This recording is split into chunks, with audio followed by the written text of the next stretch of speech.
Chapter 1. The Man Who Stood Up. 7 years after Vanessa cheated on me, she invited me to dinner so I could see how well replacing me had worked out. She was subtle about it for almost 30 seconds. "The apartment overlooks the river," she said, lifting her wine. "Adrian had the stone brought in from Italy. The whole kitchen is custom." "That sounds expensive." Her smile sharpened slightly, as if I had finally stepped onto the track she had laid for me. "It was." Around us, the ballroom of the Beaumont Hotel glittered with alumni donors, polished silver, and the particular kind of laughter people produce when there are name cards on the tables. Vanessa had placed mine beside hers. Not across the room, not 3 tables away. Beside her. 7 years of almost no contact. Then suddenly I was seated next to the woman who had ended our engagement by sleeping with someone else. And that someone else was now her husband. She wanted a reaction. The problem was, while she was telling me about imported stone, I was staring at the acquisition summary printed in the event program beside her husband's photograph. Coal Meridian Capital to acquire Harland Industrial Systems. $620 million. I knew the deal. More specifically, my firm was being asked to put $180 million into it. Vanessa had invited me to admire her rich husband without realizing his biggest transaction couldn't close in its current structure unless a 5-person investment committee I chaired approved Northbridge Capital's money. Granted, I had learned over 18 years in finance had never improved a balance sheet. "You probably don't follow this kind of thing," Vanessa said, tapping Adrian's photograph. "I follow some of it. He's been working on this acquisition for almost a year." "So I've heard." Her eyes moved to me. "From where?" Before I answered, someone across the table asked Vanessa about Adrian's magazine profile. That rescued me from the question and gave her another opportunity to describe her life.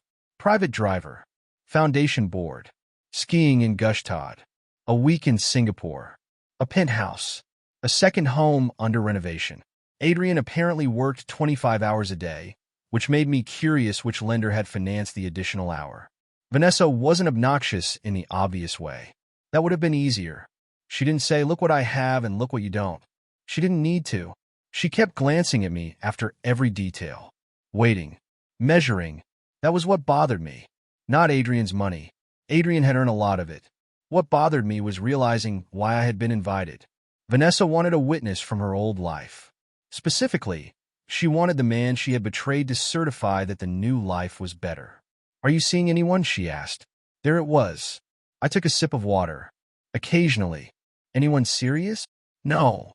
A small flicker of satisfaction crossed her face before she covered it. "I always thought you'd marry quickly." "So did I." That answer landed differently.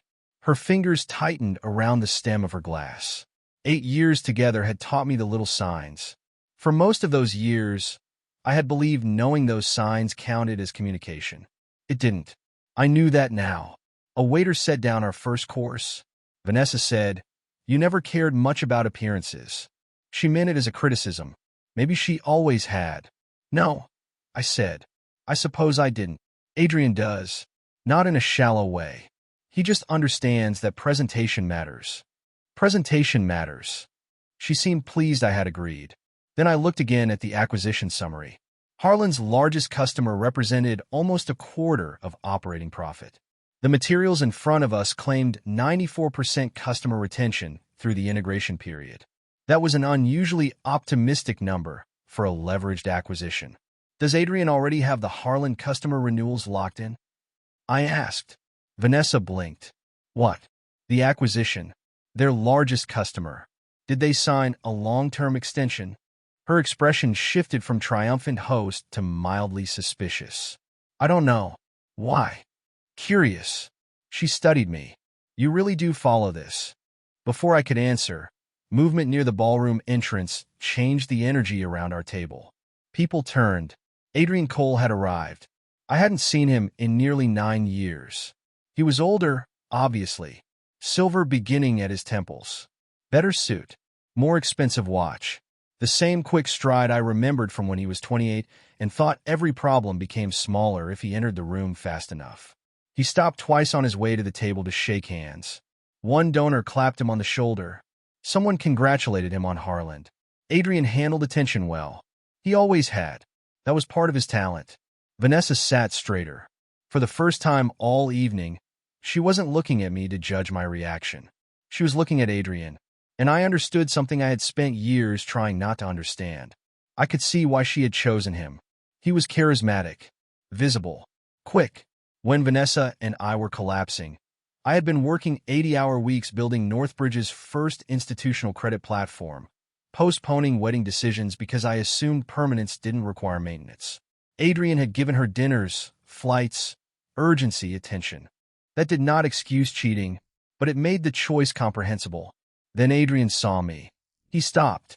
Not figuratively. Actually stopped in the middle of the ballroom. The donor beside him kept talking for another second before noticing Adrian wasn't listening. His eyes met mine. And then Adrian Cole, the rich husband Vanessa had spent the evening displaying like proof of judgment, walked directly to our table. Vanessa smiled. Adrian, you remember Daniel. Daniel and I. Adrian pulled out the chair beside him and stood straighter. Boss. Vanessa's sentence died halfway through. Adrian reached across the table.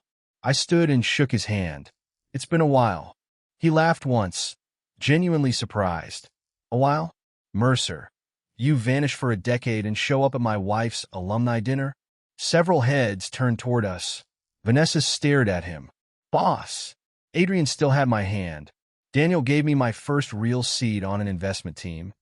That was a long time ago, I said. He says that because he enjoys pretending he wasn't terrifying. I asked you to read footnotes. At 28, that felt like terror. People laughed. Vanessa didn't. Adrian sat down, still grinning. This is unbelievable. Vanessa never said Daniel Mercer was Daniel Mercer. That sentence did more damage than the word boss. Vanessa looked from him to me. What does that mean? I knew the evening had just changed. I also knew Monday morning now had an ethics problem.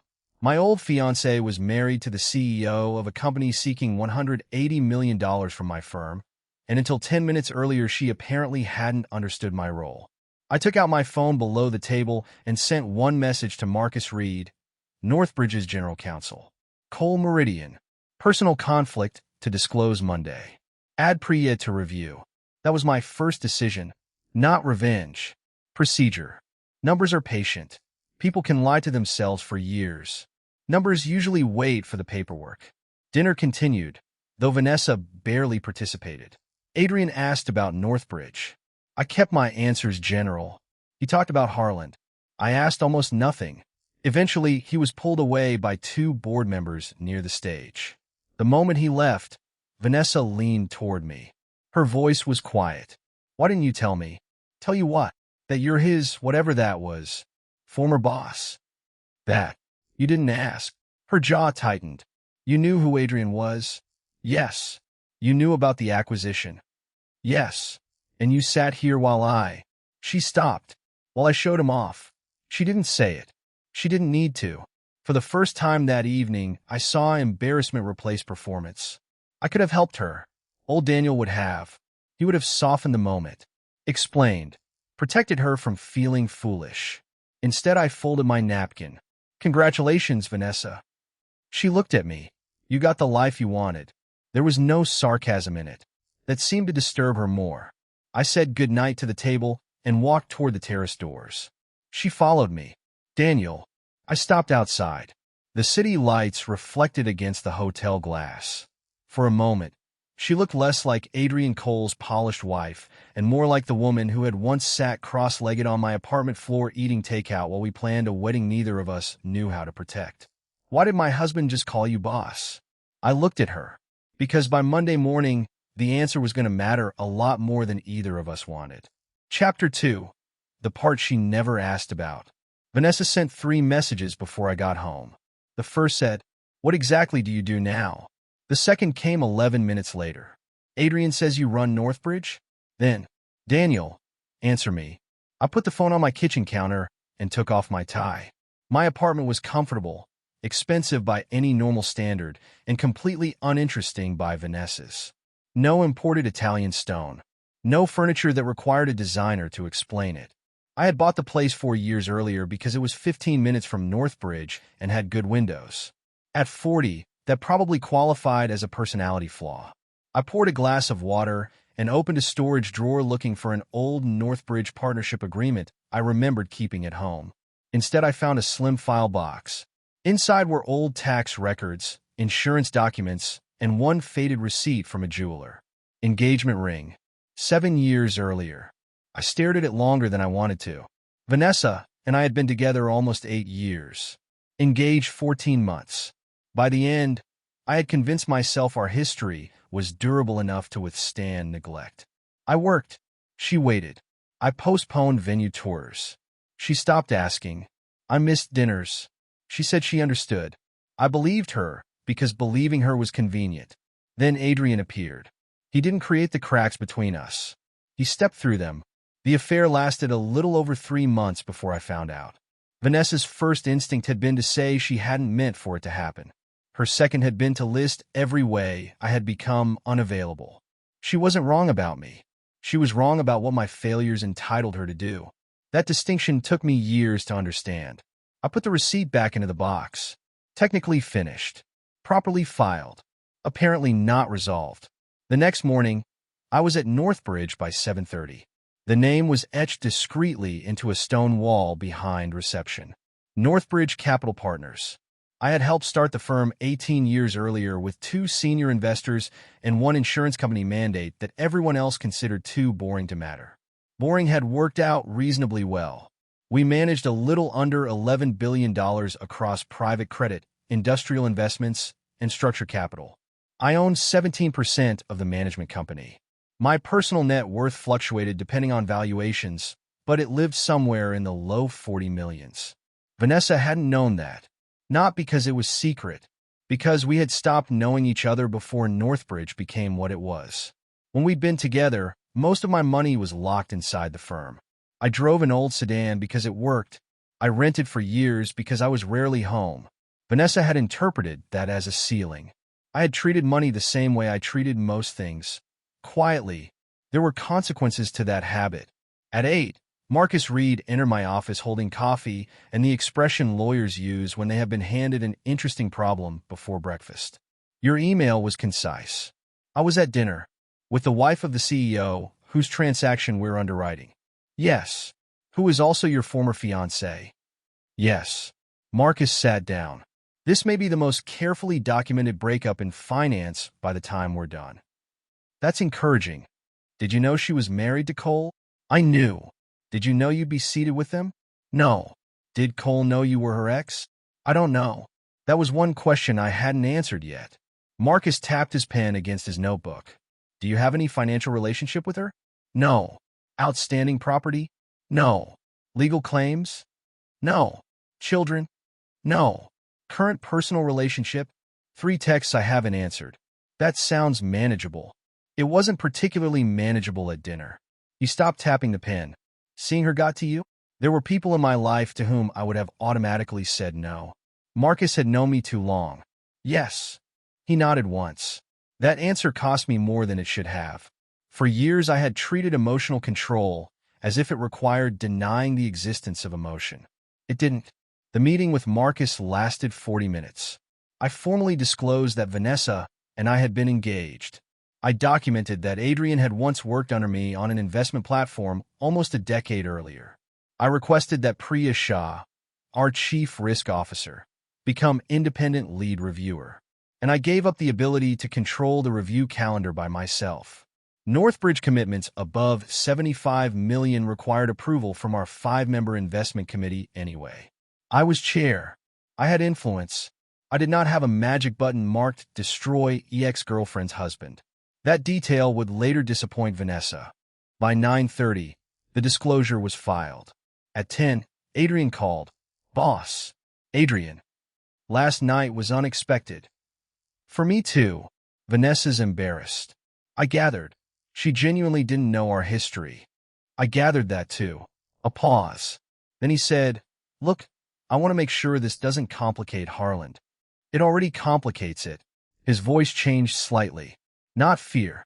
Attention. How? I disclosed the personal relationship.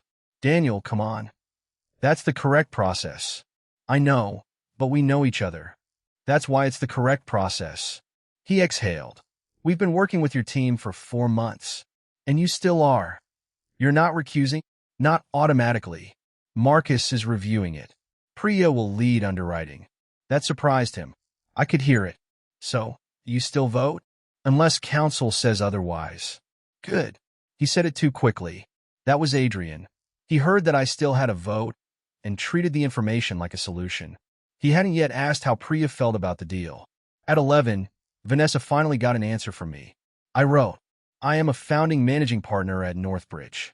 We're reviewing Cole Meridian's proposed acquisition financing. I've disclosed our prior relationship formally.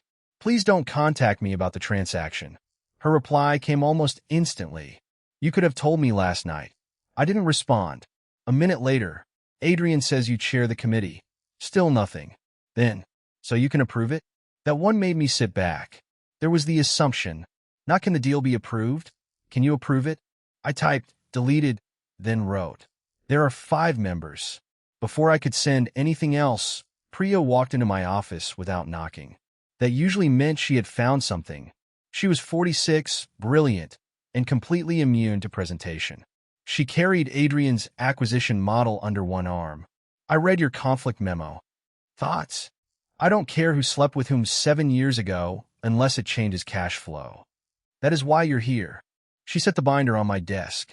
Before we discuss your conflict, explain why their biggest customer apparently never leaves. She opened the model. One number was highlighted. 94%. And just like that, Vanessa stopped being the most dangerous assumption in the transaction. Chapter 3. Rich is not the same as safe. The Harlan deal wasn't bad. That mattered. If it had been obviously terrible, the story would have been simple. Adrian wasn't an idiot. Cole Meridian had grown because he was genuinely good at seeing value other investors missed.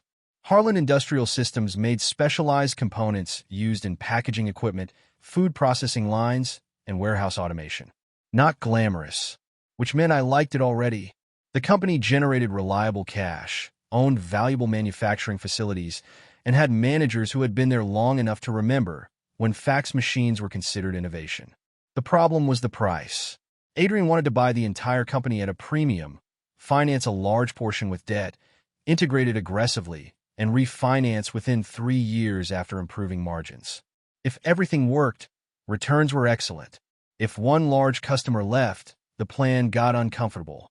If that customer left while interest rates remained high, uncomfortable became dangerous. Priya pointed at the model. Largest customer is 22% of EBITDA. I saw it. Retention assumption? 94. Contract? Not in the data room. She turned another page. Renewal schedule says current agreement expires 11 months after closing. That was the first serious problem. Adrian wanted $620 million of company. Northbridge's proposed $180 million wasn't ordinary debt. We were supposed to provide patient capital between equity and senior lending, expensive enough to compensate us for risk, stable enough to give the company breathing room. Without us, Adrian needed substantially more equity or more expensive financing. In simple terms, he could afford to buy Harlan. He could not comfortably afford everything going wrong after he bought it. At noon, we had a video call with Cole Meridian. Adrian joined from a conference room with 6 members of his deal team. They had prepared 72 slides. I had one question. What's the signed renewal status with Harlan's largest customer? A younger vice president answered. We've had very constructive conversations. Constructive was one of those finance words that often meant we hope reality cooperates. I understand, I said. What's signed? Nothing. Adrian leaned forward. The relationship is 21 years old. Good relationship? Excellent. Then why won't they sign 5 years? Nobody answered immediately. The vice president tried. They're undergoing procurement review. Then our downside model needs to assume they may use that review to renegotiate or leave. Adrian smiled. You've gotten conservative in your old age. I was conservative when you worked for me. You just had less gray hair to blame it on. A few people laughed. Adrian did too. That was one of the reasons he was good. He could absorb resistance socially and keep moving. Look, he said, we have a strong asset, real estate coverage, multiple buyers for non-core pieces, and a refinancing window well before any debt stress. Show us the downside. We did. Priya spoke. No. You showed us a slower version of your base case. That stopped the room. She continued. Customer retention remains above 90% in every scenario. Integration savings arrive on essentially the same schedule. Refinancing remains available. None of those are independent downside assumptions. Adrian leaned back. All right, we'll rerun it, I said, and get us documentary support on the customer. Done. He looked at me. We still on track for preliminary approval before the investor event? No. There was the first real consequence. Small, believable, expensive enough to matter. His smile disappeared. We announced the event around financing milestones. Then you'll need to adjust the event. Daniel, we don't have enough information. That afternoon, our committee agreed unanimously not to issue preliminary approval. Vanessa believed I controlled Adrian's fate. The irony was that I barely spoke during the vote. Priya did most of the damage. 2 days later, I attended lunch with senior lenders from Crestwell Bank. Harlan came up before dessert. One banker lowered his voice. You guys comfortable with customer concentration? We're reviewing it. That high? High enough to ask questions. His expression told me Crestwell hadn't fully appreciated the number. That was another thing people misunderstood about institutional reputation. Northbridge didn't command banks. We couldn't tell lenders what to think. But when a firm with an 18-year history of boringly surviving bad cycles slowed down, people checked why. Adrian called me that evening. Boss, your caution is spreading. That's not generally how credit committees work. Crestwell wants additional customer diligence. Reasonable. They didn't ask for it last week. Then they learned something this week. Did it come from you? No. That answer was true. Our teams had exchanged diligence materials under ordinary process. Nobody needed me whispering into a banker's ear. Adrian sighed. I know how this looks. How does it look? Like I announce a major acquisition, Vanessa drags you into some awkward reunion dinner. Then suddenly Northbridge gets religion. You think Northbridge discovered risk because your wife invited me to dinner? When you say it like that, it sounds stupid. It sounded stupid before I said it. He laughed despite himself. There was the Adrian I remembered, quick enough to hear his own mistake. I almost relaxed. Then he said, we can refinance before that debt ever matters. I looked through the window of my office at the lights across downtown. That assumes refinancing stays available. It will. Based on. Markets normalize. Harlan performs. We execute. That's 3 assumptions. That's business. Optimism is useful, Adrian. Debt usually asks for evidence. He went quiet. Then his voice warmed again.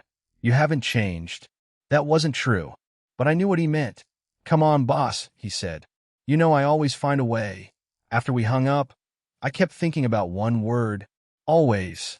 Confidence is valuable. Until it becomes a memory of previous survival. Adrian's first great strength had always been believing there was another move. The question was whether he had built a deal that required one. Chapter 4. The life I had not built yet. 3 weeks after Vanessa's dinner, I was standing inside a half-demolished warehouse arguing about windows. Maya Chen wore a white hard hat, boots, and the expression of someone who had already decided my opinion was wrong but was willing to let me discover it.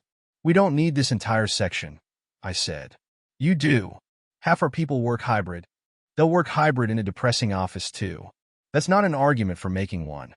Northbridge had purchased an old industrial building on the edge of the city the previous year. Our original plan was modest.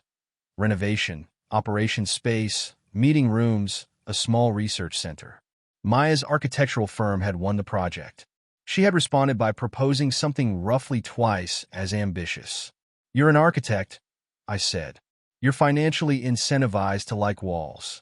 I'm financially incentivized to stop clients from spending $20 million creating a building they hate. I don't hate buildings. You've rejected every design feature whose purpose isn't measurable in a spreadsheet. That is not true. You called natural light non-revenue generating square footage. I was joking. You wrote it in an email.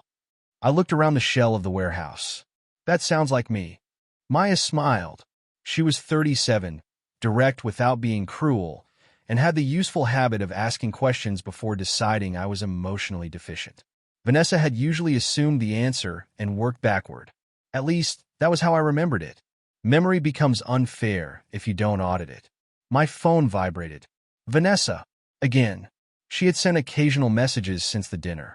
Nothing directly about Harland after I told her not to contact me regarding the transaction. Instead, I still can't believe you own part of Northbridge. Then, why did you never tell anyone how well you were doing? And once, you always acted like money didn't matter. I hadn't answered any of them. Maya looked at the screen. Bad news? Old news. That sounds worse. I put the phone away. A week earlier, one of our pension fund investors had approached us about creating a dedicated industrial strategy. Smaller transactions, less leverage, long holding periods, actual operating improvements rather than financial engineering. It was the opposite of Adrian's Harlan structure. Not because we had designed it as a response to him. The opportunity had been developing for months. But timing has a sense of humor. We had a meeting about it that afternoon. Before I left the warehouse, Maya stopped near an exposed brick wall. Can I ask you something that isn't about windows? Historically, that has gone badly for me. How many offices have you financed? Hundreds. How many company headquarters? Maybe 20. How many houses? Directly? See, this is why people make fun of finance. I laughed. She pointed around us. Why does everything you build belong to somebody else? The question followed me back downtown. I had spent most of my adult life directing resources, capital to companies, advice to junior partners, time to investors, money to family when needed, energy to relationships, although not always the right kind. Even with Vanessa, my instinct had been to provide. I had thought being dependable was the same as being present. After the affair, I reacted by becoming even more self-contained. I called it discipline. Maybe some of it was just fear with a retirement account. At our pension meeting, the investment director said, "We want boring. That can be arranged. Real assets, moderate leverage, skilled operators, 10-year mindset." Priya glanced at me. That IT was almost a description of the things Vanessa had once found frustrating about my life. After the meeting, Priya said, "You know we can't fund everything." I know. If Harlan closes, capital allocation gets tighter. I know. And if we launch this strategy, we'll need to prioritize. She studied me. You like this one? I do. More than Harlan? Different question. Good answer. It wasn't an answer. Exactly. That evening, Adrian sent his revised model. He had moved assumptions, reduced integration savings, added interest rate stress, delayed refinancing. For a moment, I thought he had finally done what we asked. Then Priya called. Page 43. I opened it. Supposed conservative case. Largest customer retention, 92%. I stared at the number. The base case had been 94. They had changed almost everything except the assumption that mattered most. 2 minutes later, Marcus forwarded me a note from the Capital Allocation Committee. Cole Meridian had been informed that Northbridge was evaluating other uses of capital and could not hold the proposed $180 million commitment indefinitely. Adrian called less than an hour later. I hear you found another place to put the money. We find places to put money for a living. You're not reallocating because of the delay? We haven't allocated anything yet. You understand what that does to our timetable? Yes. There was a pause. Then he said, "We'll get you comfortable." I looked at the revised model. He still believed the problem was my comfort. Not the customer. Not the leverage. Not the assumptions. Me. After we hung up, I reopened Maya's latest design. For the first time, I didn't automatically delete the larger version. Then another file appeared in my inbox. Harlan revised downside case. I opened it. The customers still stayed. Chapter 5. The first exit ramp. Cole Meridian's boardroom was designed to make people feel they had arrived somewhere important. Walnut walls. City view. A table long enough to require diplomacy. Private dining rooms exist largely so wealthy people can say things they would deny saying in public. Boardrooms serve a related purpose, except someone takes minutes. Adrian sat at the head. His sister Evelyn sat halfway down the table. I had met her twice before. She was 45, understated, and had enough equity in Cole Meridian to disagree with Adrian without asking permission. Leo Martinez, the CFO, sat near her with a stack of papers he touched whenever someone said something optimistic. Priya noticed it too. The revised acquisition case was better. Still aggressive, but better. Adrian worked the room the way he worked investors. He made momentum sound like evidence. The Harlan platform gives us immediate scale, he said. We consolidate purchasing, integrate distribution, refinance within 30 months, and create a business worth materially more than the combined parts. Evelyn interrupted. What if we don't buy all of it? Adrian looked down the table. We've discussed that. We've discussed it privately. She turned toward us. Harlan has 2 operating divisions. The automation components side is stronger. Better customer diversification. Better margins. We could acquire that division and leave the legacy fabrication business. Adrian's jaw moved once. It destroys most of the strategic synergies. It reduces leverage by 40%. It also reduces upside. Priya said, it reduces downside. Adrian looked at me. There was an almost amused challenge in his expression. I remembered that look. He had worn it as a junior investor whenever I refused to let him put one more turn of leverage on a deal. Daniel, what does the seller think? Evelyn answered.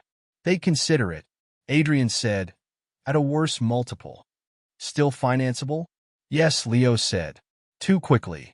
Then he glanced at Adrian. That was useful. I leaned back. If the smaller transaction works without heroic assumptions, Northbridge would evaluate it. Adrian's expression hardened. We're not asking Northbridge to redesign our strategy. No. You're asking us to fund it. Silence. Not dramatic silence. Boardroom silence. The kind where everyone begins writing something down. Adrian stood and walked toward the screen.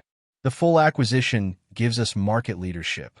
We've already communicated expected synergies to investors. There it was. Not economics. Commitment.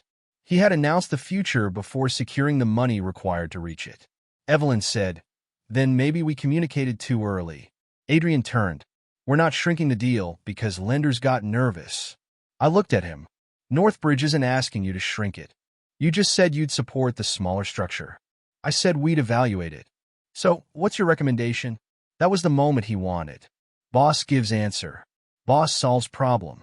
Old professional relationship converts uncertainty into permission. I didn't give it to him. My recommendation is that your board decide how much risk Cole Meridian wants before asking investors to price it. His mouth tightened. You always did enjoy making people do their own homework. I found retention improved. Evelyn hid a smile. Adrian did not. The board meeting continued for another hour. In the end, Adrian refused to pursue the smaller acquisition. Not because it was impossible, because it was smaller. He argued that the full deal was strategically superior and that revising it after public announcement would damage confidence. Evelyn requested that her alternative be included formally in the board record. I supported that request. It was entered. That mattered later. At the time, it felt like administrative housekeeping.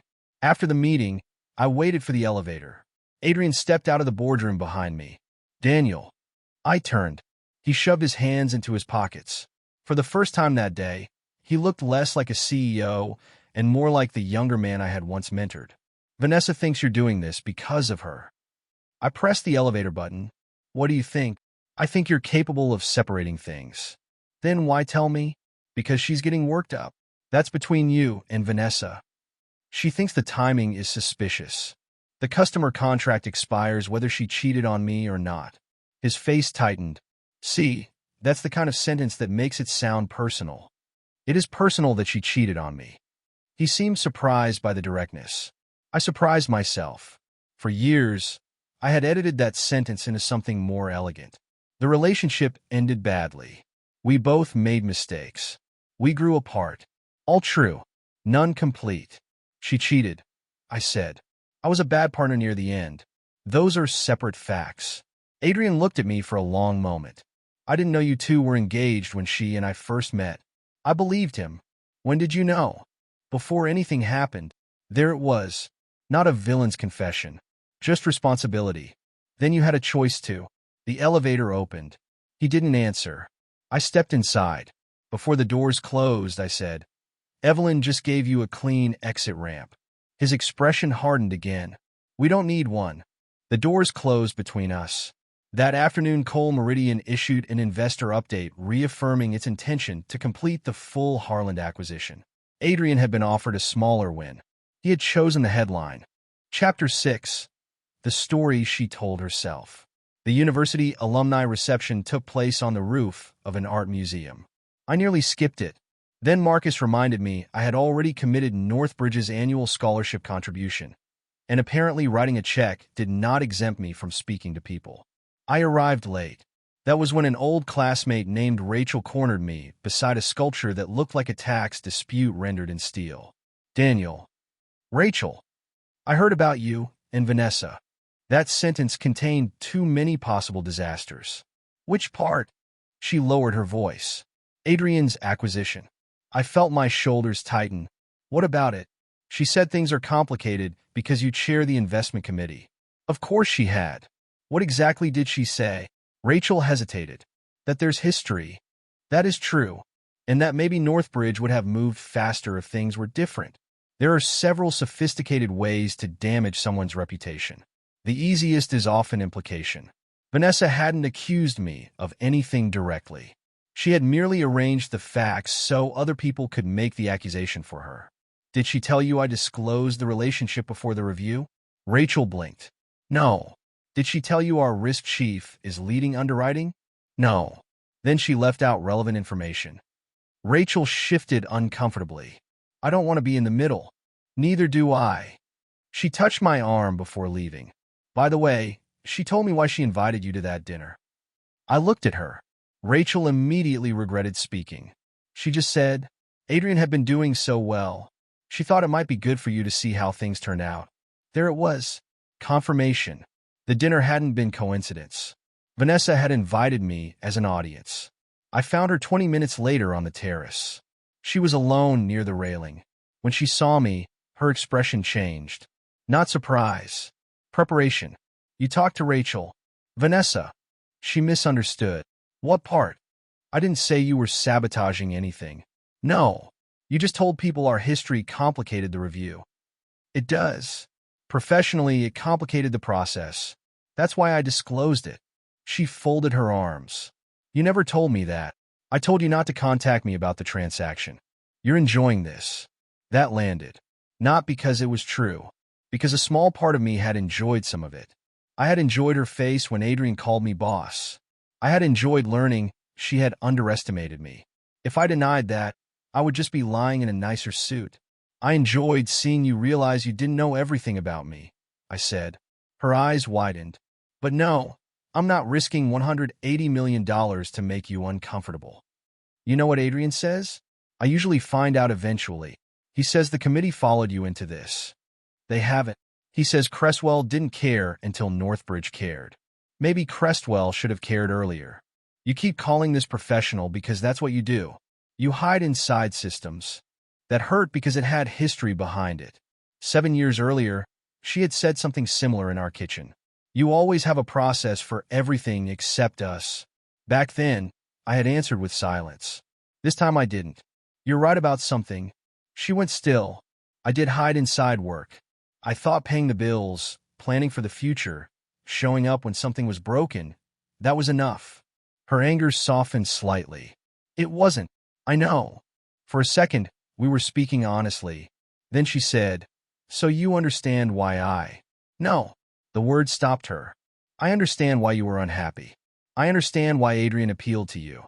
I understand why being with me had become lonely. Her eyes were wet now, though she looked angry about it. But you cheated, Vanessa.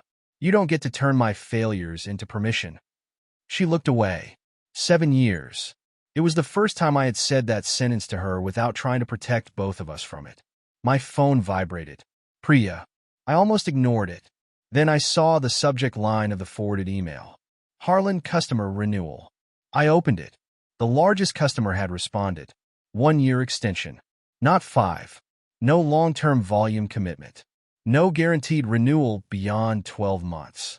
The number on Adrian's model, 94% retention, suddenly looked less like optimism and more like a wish with formulas around it. Vanessa watched my face. What? This conversation is over. Daniel, I need to make a call. Is it Adrian? No. That answer frightened her more than yes would have. I stepped away and called Priya. She answered immediately. They won't go longer than a year, she said. I saw. We reran coverage. How bad? Year 2 drops below threshold if the customer leaves and refinancing stays where it is. Send it to committee. Already did. I looked back at Vanessa. She was still standing near the railing. 7 years earlier, she had believed Adrian represented movement and I represented stagnation. 3 weeks earlier, she believed his wealth represented proof. Now something outside any of us had just changed the deal. A customer, a contract, a piece of paper. Reality had no interest in our romantic history. Priya texted the new calculation while we were still on the phone. I read it twice. Below Northbridge minimum coverage in year 2. No personal interpretation required. When I passed Vanessa on my way inside, she said, "What happened?" I stopped. You keep calling this personal because the numbers would be harder to argue with. Then I left. By morning, Cresswell had requested a new financing case. By afternoon, another lender had asked whether Cole Meridian planned to increase equity. And by the end of the week, the question was no longer whether I would forgive Adrian's risk assumptions. It was whether the market would. Chapter 7. Put it in writing. Vanessa was waiting in Northbridge's lobby at 8:15 on a Tuesday morning. No appointment. No warning. Our receptionist looked relieved when she saw me. Vanessa did not. She walked directly toward me. We need to talk. No, we don't. Adrian's lenders are changing terms. Then Adrian should talk to his lenders. This happened after your review. Yes. Don't do that. Do what? Answer like I'm an analyst in one of your meetings. I glanced toward reception. Several employees were pretending not to notice. Come upstairs. We used a small conference room beside legal. Not my office. That felt important. Vanessa remained standing. Cresswell wants another $60 million in equity. I heard. Do you understand what that does? Yes. It dilutes Adrian. It changes the return. It could make the deal impossible. Yes. Then help him fix it. There it was. Not apology. Not accusation. A request. She had moved one step down the ladder without noticing. What exactly are you asking me to do? Tell your committee you'll support the revised structure. I haven't seen the revised structure. You know Adrian will solve the customer issue. No. I know Adrian believes he will. She stared at me. You're chairman. There are 4 other votes. You run the firm. I co-run the firm. You own it. I own 17% of the management company. Her expression shifted. That was another myth collapsing. She had gone from imagining me as a modest employee to imagining me as a king. Reality was less dramatic and more useful. Northbridge was governed. I had partners, committees, policies, people whose job was occasionally to tell me I was wrong.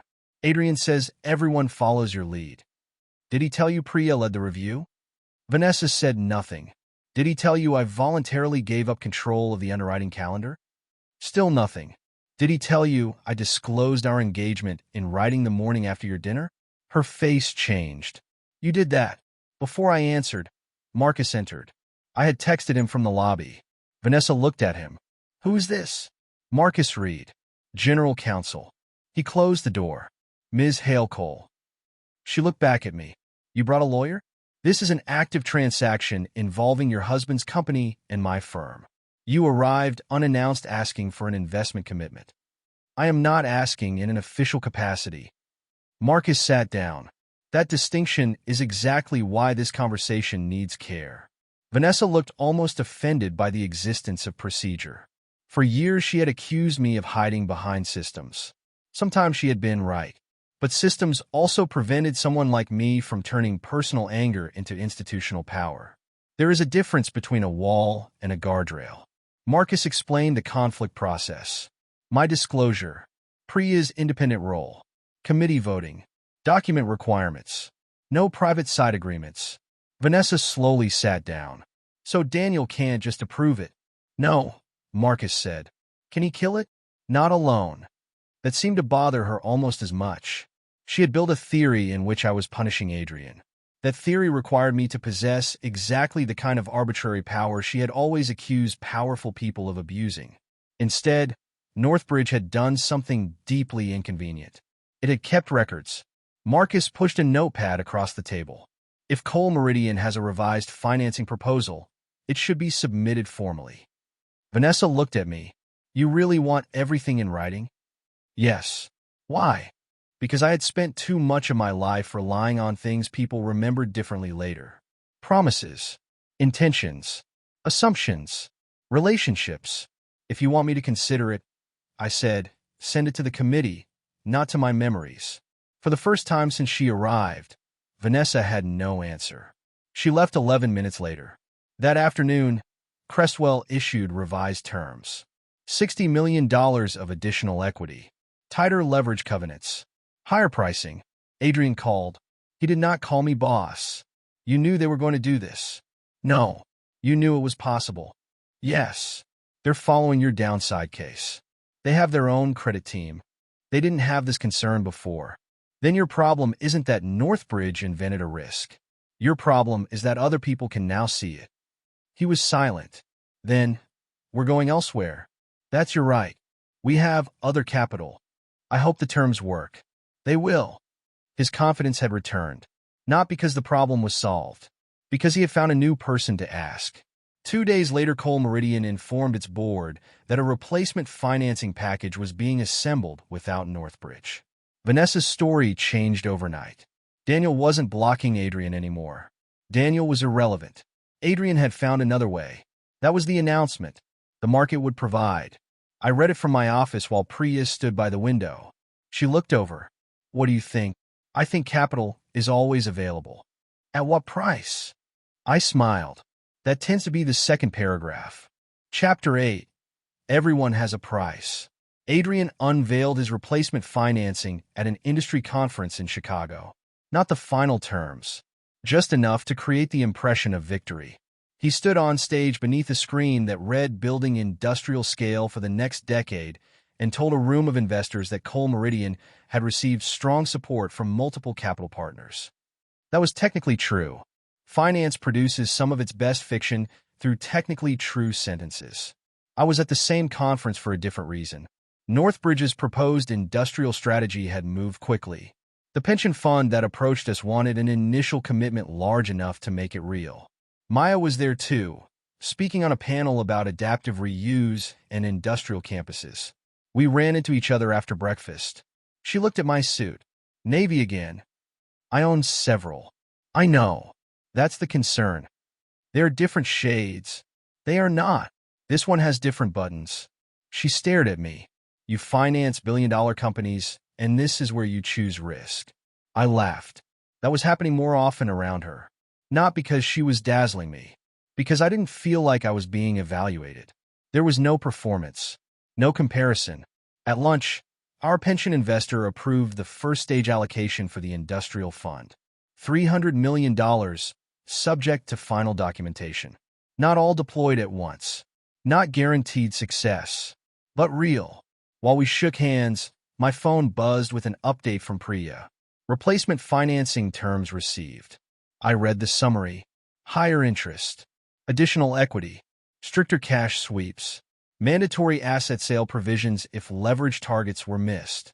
Fees everywhere. Even the footnotes looked expensive. Adrian had proved Northbridge was replaceable. He had also proved the market wanted considerably more compensation to replace us. That afternoon, Vanessa found me in the hotel cafe. She sat down without asking. This isn't about the deal. Good. She looked tired. Not dramatically. Just less polished. Adrian says your team is telling people the new financing won't work. My team isn't telling people anything. He thinks lenders are talking. They are lenders. Talking is one of their core businesses. This is funny to you? No. I closed my laptop. What do you want, Vanessa? She hesitated. Do you think the replacement financing works? That is about the deal. I'm asking personally. I can't answer personally. Her frustration surfaced. You really can separate everything into boxes, can't you? No. That surprised her. I used to think I could. She leaned back. What does that mean? It means seeing you affects me. It means what happened affected me. It means I don't trust myself enough to pretend those things aren't true. For a second, she looked almost hopeful. Then I continued, which is why I use process. The hope vanished. She looked toward the lobby. Adrian says the new lender is comfortable. Then listen to Adrian. Are you? That question doesn't matter anymore. She looked at me. It was the first time she seemed to understand something that had nothing to do with my title. She no longer had privileged access. 7 years earlier, she could have called me at midnight from another country, and I would have answered. Now she couldn't get a private opinion on a financing structure involving her husband. That wasn't revenge. It was distance. Her eyes moved past me. Maya was walking across the lobby with 2 architects. She saw me and lifted a hand. I returned the gesture. Vanessa noticed. Who's that? Maya-chun. I know who she is professionally. Then you know who she is. Are you seeing her? No. At that point, it was true. Vanessa nodded as if she had learned something reassuring. That was another assumption I did not correct. Later that evening, Adrian joined a lender dinner and spent 40 minutes describing why the replacement package gave Cole Meridian flexibility. Leo, his CFO, sat 3 seats away and barely spoke. Someone asked about customer renewal. Adrian answered smoothly. Long-standing relationship. We expect continuity. Leo looked down. After dinner, Priya and I crossed the hotel lobby. She slowed. Leo was standing near an empty conference room. Waiting. Priya, he said. She looked at me. This is for risk. I understood. I'll get coffee. I walked away. 20 minutes later, Priya found me near the elevators. Her face had changed. What? Leo says there is an internal model the board hasn't spent enough time looking at. What kind? Downside. Different from the version we received? Yes. How different? He says it assumes customer loss and delayed refinancing. And he wants to send it through counsel. I stared at her. There are moments in investing when you feel satisfaction at being right. Then you remember what right means. 1,800 employees. Hundreds of millions in debt. A CEO already publicly committed to closing. How bad? Priya shook her head. I haven't seen it yet. The elevator opened. As we stepped inside, she said, but Leo looked scared. The doors closed. For the first time, I wondered whether Adrian's confidence had stopped being optimism and started becoming concealment. Chapter 9. What she actually chose. Thomas Hale called me on a Sunday afternoon. Vanessa's father and I had spoken perhaps 4 times in 7 years. Birthday messages.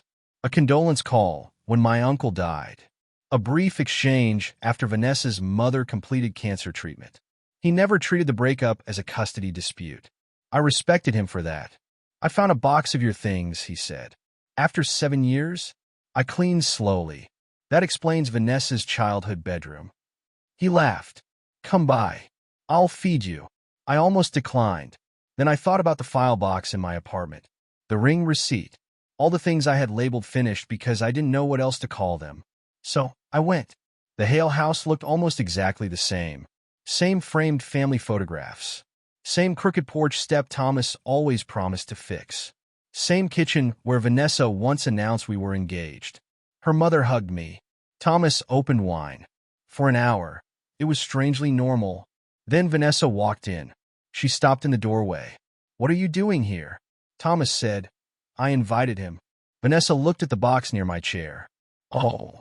Her parents found reasons to disappear within 10 minutes. Parents are diplomats with plausible deniability. Vanessa sat across from me in the living room. You still talk to them? Occasionally. I didn't know. You don't know a surprising amount about my life. Her mouth tightened. I deserved that. It was the first time I had heard her say something like that without qualification. We sat quietly. Then she said, I keep thinking about what you said at the museum. Which part?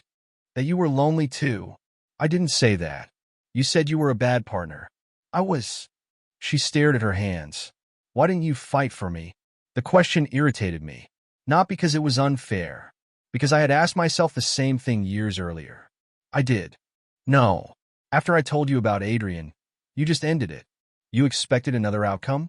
I don't know. You were sleeping with him. I know. You said you loved him. I thought I did. You moved out 2 weeks later. Her eyes filled. I know. I leaned forward. What exactly was I supposed to fight for? She looked up. For us. There it was. The fantasy buried beneath years of justification. That if I had loved her correctly, I would have competed. Proved something. Won her back. Maybe part of her had needed that because my refusal to fight made the affair feel less like a dramatic romantic choice and more like a door closing. I loved you, I said. Her breathing changed. I loved you enough that what you did broke something in me for years. A tear slipped down her cheek. But pain isn't proof we should have stayed together. She wiped her face. You always make everything sound final. I made too little final when we were together.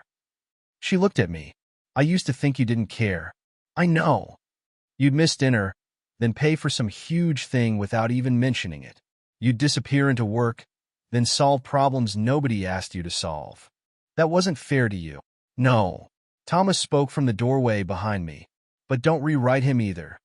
Vanessa turned. Dad. He stepped into the room. I wasn't listening intentionally. That is what people say when they've been listening. He ignored me. Thomas looked at his daughter. When your mother was getting treatment in Boston, who do you think paid for your hotel? Vanessa frowned. The hospital foundation helped. No. Her eyes moved toward me. I felt a familiar discomfort. Thomas. He kept going. Flights too. 3 trips. Vanessa stared at me. You paid for that? It wasn't a big deal. It was to me. You were already dealing with enough. Why didn't you tell me? I almost laughed. Because that question apparently followed us through life. Because I didn't want gratitude. Thomas said, That's the point, Vanessa. She shook her head. No. That's exactly the problem. I looked at her. She was crying again, but now she seemed angry at both of us. He did things like that and never said anything. Then when I needed him to just be with me, he thought paying for something counted. She was right. Thomas opened his mouth. I held up a hand. She is right. Vanessa looked at me.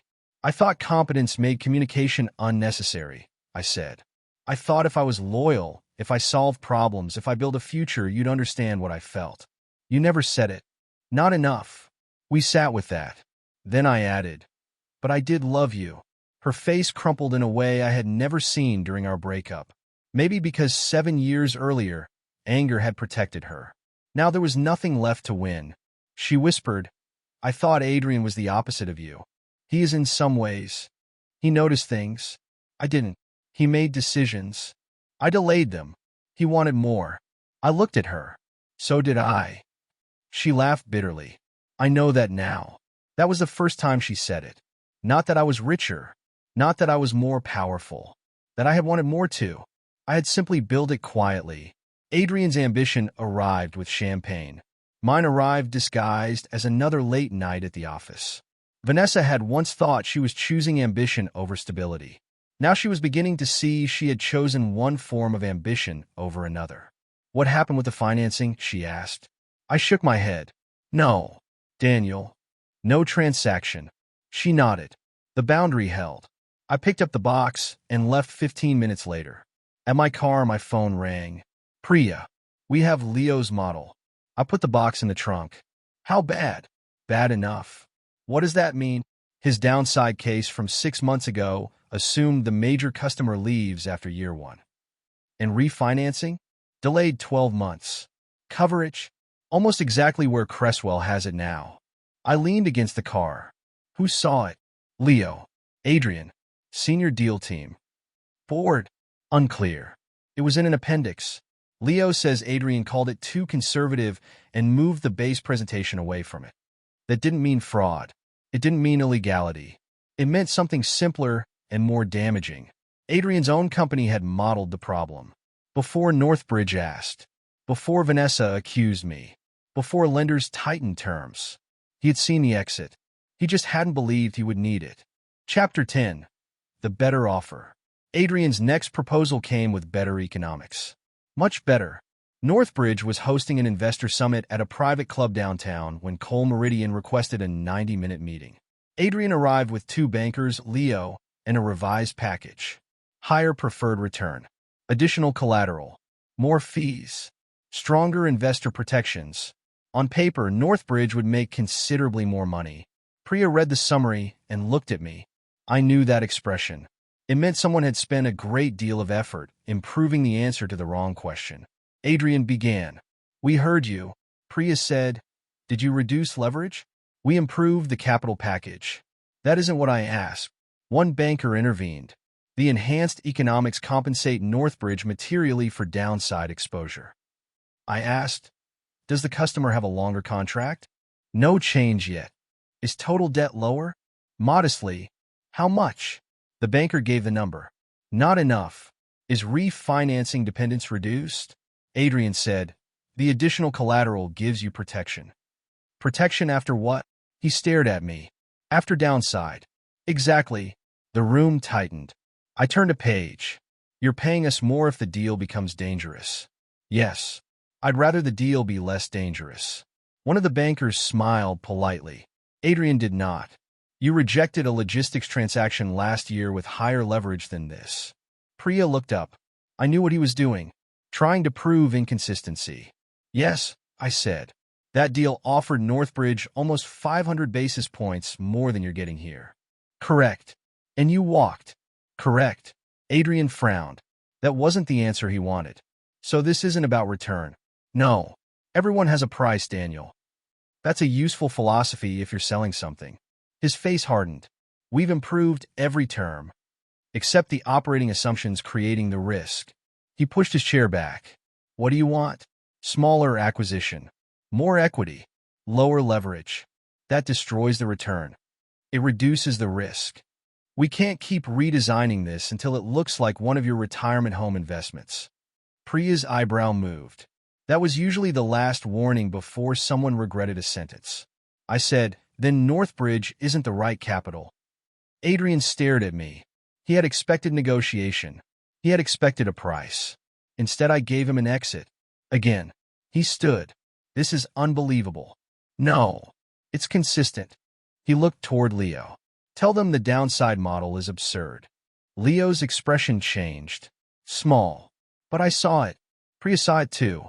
Leo said, the downside is conservative. Adrian jumped on the word. Exactly. Leo added. But not impossible. Adrian's face froze. That crack lasted 2 seconds. Then the meeting ended. Later, in the corridor outside the investor dining room, Vanessa was waiting. I wondered if everyone in her marriage had forgotten how appointments worked. She looked more nervous than angry. Adrian's upset. I noticed. He says you're refusing terms no rational investor would refuse. I've refused better. I know. That surprised me. Rachel told me about the logistics deal. I said nothing. Vanessa looked down the hallway. I used to think you cared about money more than everything. So did you. No. I thought work mattered more than me. That was different. And fairer. She took a breath. Sometimes I wonder what would have happened if you'd fought harder. There it was again. Less accusation this time. More invitation. I looked at the woman I had once planned to marry. She was still beautiful. Still familiar in ways Maya wasn't. That familiarity was dangerous because the nervous system can confuse recognition with destiny. Vanessa. She looked at me. I forgave you a long time before I wanted you back. Her eyes widened.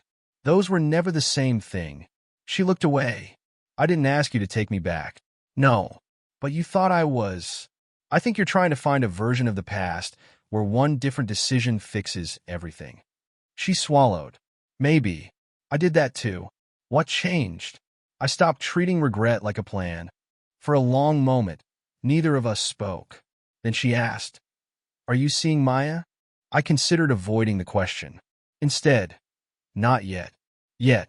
I smiled slightly. Vanessa did not. My phone buzzed.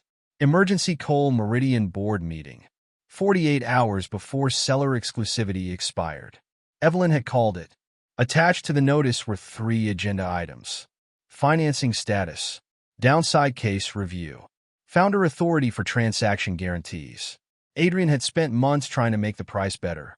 Now his own board was asking whether the problem was him. Chapter 11. The deal that could not be saved. The final meeting began at 10 a.m. The seller's exclusivity period expired at 5. 7 hours. If Cole Meridian did not deliver committed financing by then, Harlan could walk. Adrian arrived carrying a revised presentation and the confidence of a man who believed urgency would eventually force everyone else to compromise. It had worked for him before. Northbridge had 3 people in the room. Priya, Marcus, me. Cresswell's credit officer joined by video. Cole Meridian's board sat in person. Leo looked like he hadn't slept. Evelyn opened the meeting. We need a financing decision today. Adrian nodded. We have one. He stood and began presenting. The revised forecast assumed stronger second-year pricing, additional asset sales, and eventual customer renewal. He emphasized the millions already spent on diligence. He discussed investor expectations. He talked about the industrial logic of the combination. He talked about employees. That part irritated me. Not because employees didn't matter. Because they did. 1,800 people worked at Harlan. They were not a rhetorical device. Adrian said, if we walk now, we lose a strategic platform and create uncertainty for everyone involved. Priya waited until he finished. Then she asked one question. Has the largest customer extended beyond 1 year? Adrian paused. No. First hard fact. He moved immediately. But we've had positive conversations. Signed. No. Then the core concentration risk remains. Adrian turned toward the board. We're treating a highly unlikely customer loss as if it's the base case. I opened the original underwriting model. This is your first model. I slid the page toward Evelyn. 94% retention. Adrian said, that was preliminary. Every version kept retention above 90% until Northbridge requested true downside. Because the customer relationship is more than 20 years old.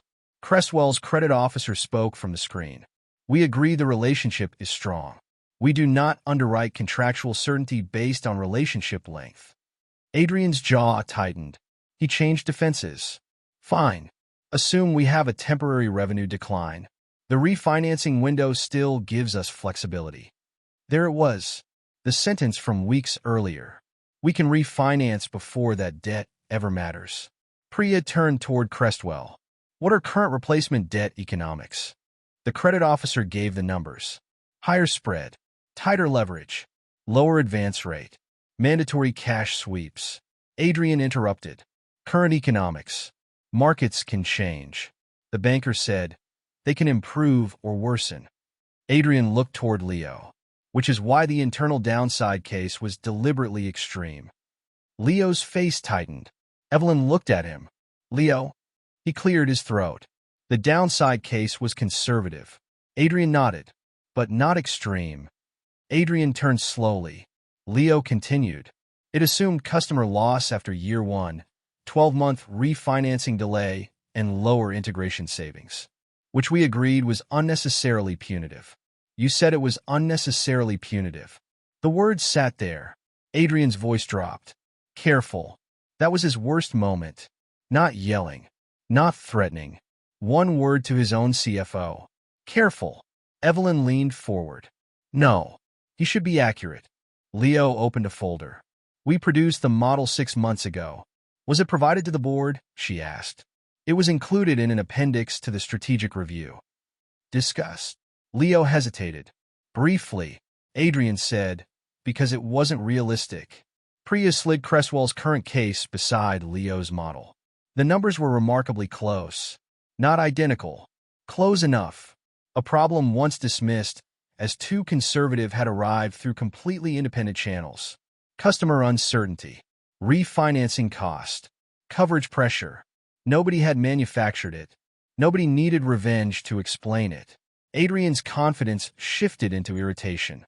You're all using the same assumptions because Northbridge framed the question. Cresswell's officer shook his head. Our credit team ran its case independently. That was the neutral confirmation. Adrian tried another defense. We have no alternative. If we walk from the full acquisition now, we lose the seller. Evelyn opened her board binder. We had an alternative. She removed a memo. The smaller acquisition. The one she had proposed weeks earlier. Automation components division only, she said. 40% lower leverage.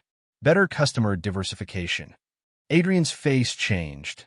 We've already discussed why that doesn't work strategically. You said it didn't work because we'd already presented the larger synergy target publicly. That is not what I said. Evelyn turned to the minutes. It was not word for word. Worse, Adrian had stated that reducing the transaction would damage the growth narrative communicated to investors. There are few experiences more clarifying than meeting your past self in board minutes. Adrian leaned back. This is becoming absurd. One outside director finally spoke. What I find absurd is that we're discussing Mr. Mercer's judgment when he has a prior personal relationship with Vanessa. There it was. The last door. If the numbers wouldn't move, attack the messenger. Vanessa had planted that story weeks earlier. Maybe the director had heard it from her. Maybe from someone else. It didn't matter. Marcus opened his folder. I can address that. He summarized my disclosure. Filed the morning after the alumni dinner. Prior engagement disclosed. Prior professional relationship with Adrian disclosed. Priya appointed independent lead reviewer. My control over the underwriting calendar voluntarily limited. Committee governance confirmed. The director looked at me. You did all that before the customer issue? Yes. Marcus said. Mr. Mercer requested safeguards stricter than policy required. Adrian stared at the table. That was the moment the revenge theory died. Not because I told everyone I was honorable. Because paperwork existed from before the dispute. Adrian said, then abstain. The room shifted. He looked at me directly. If you want everyone to believe this isn't personal, don't vote. For half a second I considered it. That was the trap. Not a legal trap. An emotional one. He was asking me to prove my impartiality by abandoning my responsibility. Old Daniel liked proving things through sacrifice. I had done that in work, in relationships, in family. Give more. Explain less. Assume people would understand. Marcus spoke. Daniel is permitted to vote.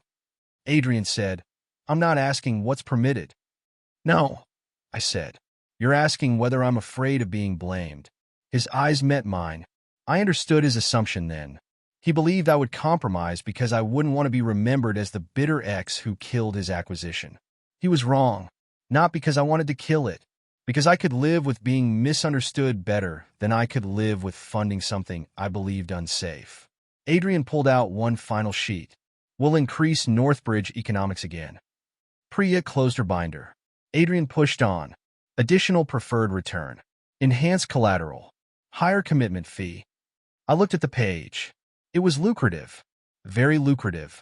He had finally reached the part of the meeting where he believed everyone had a price. I slid it back. You keep trying to improve the price of the risk. He stopped. I'm asking you to reduce the risk. No speech. No revenge monologue. Just the difference we had been arguing about for months. Adrian looked around the table. Nobody rescued him. I continued. I'll vote against the full transaction. If Cole Meridian wants to return with a smaller acquisition, more equity, and less refinancing dependence, Northbridge will review it. Adrian shook his head. You know what happens if we don't close today? Yes. Millions in sunk costs. Yes. Reputational damage. Yes. The seller walks. Yes. His voice rose. And you're comfortable with that? No. That answer surprised him. I don't like losing money. I don't like wasted work. I don't like seeing a viable industrial company turned into a failed process. Then approve it. No. He stared at me. A bad deal does not become kind because good people work inside it. The employee argument was gone. Evelyn called for a Cole Meridian board vote. The issue was not whether Northbridge approved. Her board had to authorize additional guarantees and equity needed to support the revised financing. Adrian voted yes. One director joined him. The remaining directors voted no. Evelyn voted last. No. That was it. No explosion. No police. No bankruptcy. A board vote. The full acquisition could no longer be supported. At 4:42 p.m., Cole Meridian's counsel informed the seller that financing conditions had not been satisfied. At 5, exclusivity expired. Harlan was free to negotiate elsewhere. Several $1 million of advisory fees and diligence expenses became sunk cost. Cole Meridian remained solvent. Adrian remained wealthy. But the board did something more painful to him than making him poor. They limited him. An independent risk committee would review future major transactions. Founder authority to pledge additional company resources would be restricted. Large acquisitions required expanded board approval. Evelyn would chair the new risk committee temporarily. Adrian kept the CEO title. He lost some of the freedom that had made the title intoxicating. After the room cleared, he stood by the window. I packed my files. Daniel. I looked over. He seemed older than he had that morning. I should have taken the smaller deal. Yes. You could have told me harder. I almost laughed. I did. He nodded slowly. Fair. Then after a moment, Vanessa was wrong about you. I closed my bag. So were you. He accepted that. You were always a pain in the ass, boss. That sounds more familiar. He smiled once. Tired. Then I left. Downstairs, the lobby was nearly empty. Vanessa stood near the elevators. No designer coat draped theatrically around her shoulders. No social audience. No reason to perform. She looked at me. The deal is dead? Yes. Adrian. Still CEO. His board. Ask him. She nodded. Then she said something I had waited 7 years to hear, without realizing I was waiting for it. I finally understand why he stood up when you walked into that room. The strange thing was, by then, I didn't need her to. Chapter 12. No longer the measure. 6 months later, Maya forced me to stand in the center of Northbridge's new industrial campus and admit she had been right about the windows. They're acceptable, I said. She looked offended. The building had transformed. What had once been an old warehouse now held research space, investment teams, operations offices, training rooms, and a large central hall filled with natural light. Maya had preserved the brick and steel, but opened the interior. People could see each other. Apparently, that was intentional. Our industrial strategy had closed its first major investment 2 months earlier. Not Harland, a smaller manufacturer supplying automation components across 3 states. Moderate leverage, long-term customer contracts, management retaining meaningful ownership. Boring. I loved it. We later financed a modernization project for one of Harland's suppliers as well. Nothing miraculous happened. No 1,800 workers marched into the sunset because Daniel Mercer had saved manufacturing. Harland remained under its existing ownership and eventually entered a smaller strategic partnership. Cole Meridian survived, which, ironically, was easier because it had not loaded itself with the acquisition debt Adrian had insisted it could carry. Adrian remained rich. That part mattered to me, not emotionally, narratively, because the truth was more satisfying than fantasy. He hadn't been exposed as a fraud. He hadn't secretly been broke. Vanessa had not chosen a loser. She had chosen an impressive man with a real strength and a real flaw. Adrian could see opportunities faster than most people. He also believed his ability to survive previous risks proved the next risk would cooperate. His board now made him demonstrate the difference. The financial press covered Harland briefly. Cole Meridian withdraws from acquisition. Then a month later, Cole Meridian adds independent risk oversight. No scandal. No handcuffs. No dramatic collapse. Just consequences. The adult kind. Vanessa's consultancy continued to operate. Through Thomas, I eventually heard she and Adrian had separated. Not immediately. They spent several months trying to repair things. I was glad they tried. Despite everything, I had no interest in becoming the explanation for another marriage ending. Their problem was larger than me. Vanessa had spent years believing Adrian's boldness proved she'd made the right choice. Adrian had benefited from being admired for that boldness. Once the acquisition failed, both of them had to confront the possibility that not every aggressive decision was courage. Sometimes courage was walking away. They hadn't been very good at that. Neither had I. Once, my own life changed more quietly. I delegated more. Took 2 actual vacations. One of them lasted 9 days, a duration several Northbridge partners initially treated like evidence of a neurological event. Maya and I started seeing each other after the campus project was substantially finished. The first date wasn't glamorous. Dinner at a small restaurant. No private dining room. No photographer. No strategic significance. She spent 15 minutes explaining why the chair I was sitting in was badly designed. I told her I liked it. She accused me of having no standards outside spreadsheets. It was easy, not effortless. Easy is different. We talked. That was the novelty. If something bothered her, she said it. If I disappeared into work, she asked whether the work genuinely required me or whether I was volunteering to become indispensable again. Sometimes the answer was uncomfortable. That was useful. Thomas and I occasionally met for coffee. He never criticized Vanessa's separation.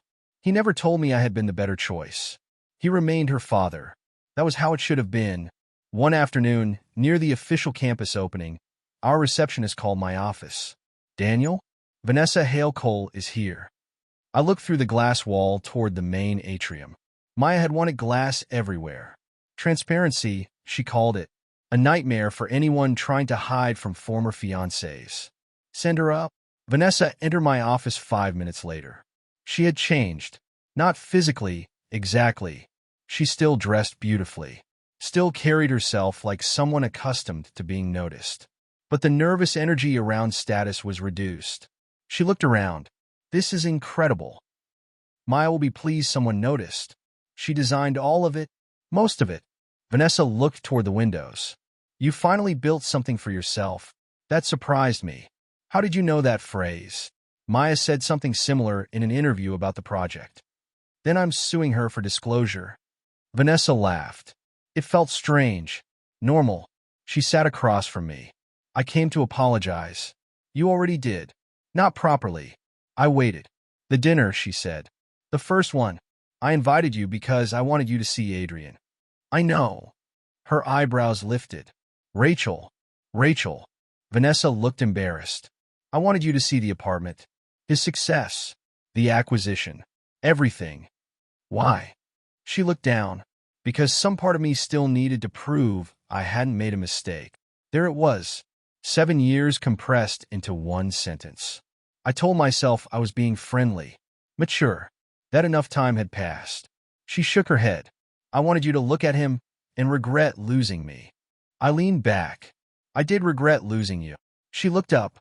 For a long time, something moved through her face. Not hope exactly. Memory. I thought if you saw what my life became, you'd understand why I chose it. I understood more than you thought. You did. Yes. She waited. I didn't rescue her from the silence. Finally, she said, Adrian made life feel bigger. I know. You made it feel safe. Years ago, that word would have irritated me. Now it didn't. I wasn't present enough, I said. No. She smiled sadly. You really don't let yourself off easily. Occupational hazard. But I confused stability with smallness. I said nothing. You never talked about Northbridge like it was becoming something enormous. It wasn't enormous then. You never talked about your money. I didn't have much liquid money then. You never cared if anyone knew what room you were in. That is still mostly true. She looked toward the atrium below. Employees moved between the open work areas. The building was alive. I thought Adrian was ambitious, and you were comfortable. That was never accurate. I know. She took a breath. I thought he was fearless. He is brave. No. Sometimes he's reckless. Sometimes. I thought you were afraid to live. That one hurt even now. Sometimes I was. She looked at me. You're not going to make this easy for me, are you? What would easy look like? You telling me I was completely wrong, and you were completely right. That would be convenient. And false. Yes. Vanessa nodded. I cheated. Yes. You neglected me. Yes. I should have left before I touched someone else. Yes. You should have listened before everything between us became logistics. Yes. She laughed through sudden tears. I hate talking to you now. Why? You finally answer questions. That made me smile. She wiped her cheek. Adrian and I separated. I heard. Of course you did. Your father. Of course. She looked around again. Are you happy? I thought about the question. Not successful. Not vindicated. Happy. Yes. With Maya? Yes. She absorbed it. I thought maybe. She stopped. I knew what came next. Old Daniel would have helped her finish. New Daniel waited. Vanessa tried again. After the acquisition failed. After Adrian admitted he'd ignored the smaller structure and dismissed Leo's model. I kept thinking maybe everything had happened for a reason. That phrase has terrible underwriting standards. She laughed despite herself, then grew serious. I wondered if maybe this was our second chance. There it was. Not begging. Not dramatic desperation. Something harder. A sincere possibility offered too late. I felt tenderness. That surprised me. Not desire.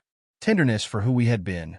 For two people in their early 30s who loved each other, hurt each other, misunderstood each other, and then spent years building stories about why the ending had been inevitable. I don't think so, I said. She nodded before I finished. I know. You were part of my past, Vanessa. Her eyes filled again. You are not the measure of my future. She looked out the window. For a while, neither of us spoke. Then she said, "Was any of this about me?" "What?" She gestured toward the campus. "Northbridge. The fund. Maya. All of it." I understood the last wrong assumption. The one I might have secretly encouraged years ago if I had been given the chance.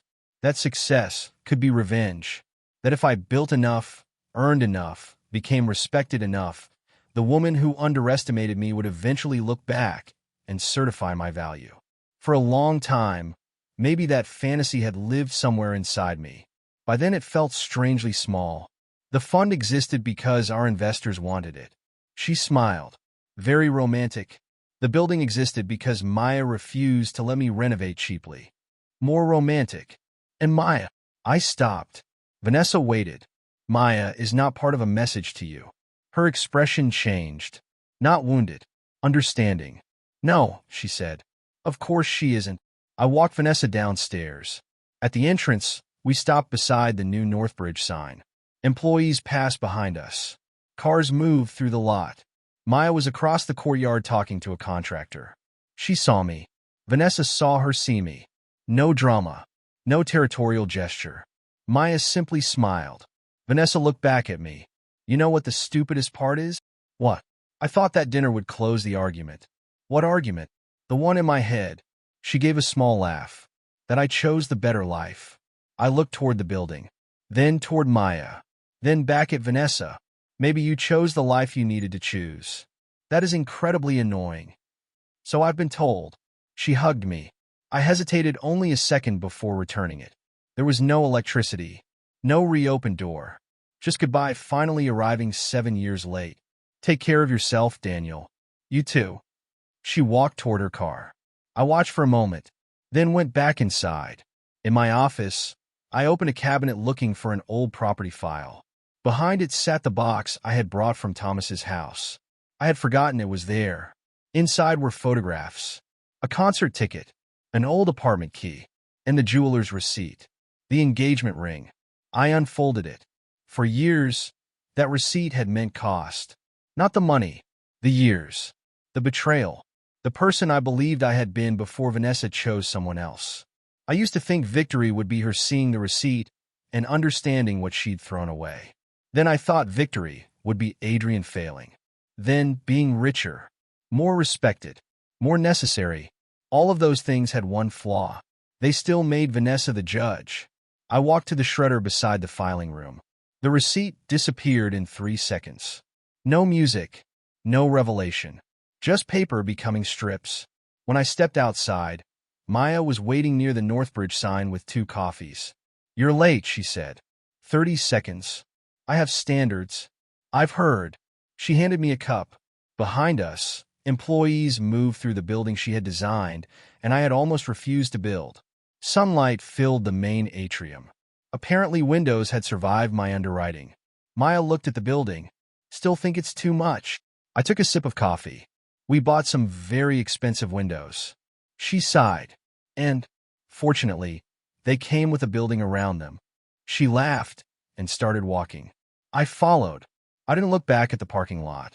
Not because Vanessa no longer mattered. She had mattered enormously. That was the truth I had once been too proud to admit. She had been part of my life, part of my wound, part of the man I became afterward. But she wasn't the measurement anymore. Adrian calling me boss had been satisfying. Watching Vanessa realize she had underestimated me had been satisfying too. I'm human. I won't pretend otherwise. But the word meant something different to me by then. Not authority over Adrian. Not money. Not getting the last word with Vanessa. For years, I had been disciplined enough to manage billions of dollars and too passive to manage my own boundaries. I could evaluate risk in companies while refusing to acknowledge it in relationships. I could demand downside scenarios from CEOs while assuming loyalty at home would renew automatically. That was the part one finally changed. Numbers were patient. Eventually, they made everyone tell the truth, including me. And the truth was simple. Vanessa had once chosen another man. For years, I thought my revenge would be making her regret it. Instead, the best thing that happened was that by the time she finally did, I no longer needed her to.